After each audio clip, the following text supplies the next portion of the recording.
Shy, 25-year-old female, recently moved into an apartment with two roommates, Harper and Lane, who acted like they owned the place just because they'd lived there a few months longer.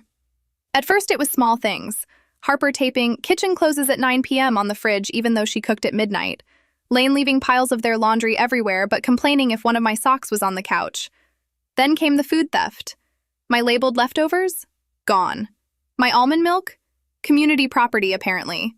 But if I touched their yogurt, they held a full interrogation. Eventually, they called a house meeting. Harper sat at the head of the table like a judge and said, "We've decided you're not a good fit. Your lease won't be renewed." Lane nodded like a backup dancer. What they didn't know? I had already spoken to the landlord, Mrs. Carter, who told me, "You can move out any time. You only pay for the days you're here. Those two? They've been late on rent twice." Then they announced they'd be gone for a long weekend. Perfect.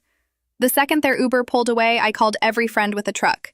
In 6 hours, I moved out and took everything I personally bought: the couch, the TV, the coffee table, the shower curtain, even the Wi-Fi router. By Sunday night, their queendom looked like an empty storage unit.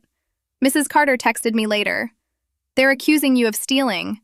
I reminded them you only took what was yours, and that they now owe full rent until they find someone else. Last update? They can't find a replacement because every tour ends with them ranting about their evil ex-roommate. And me? I'm living peacefully, in an apartment where my food actually stays in the fridge.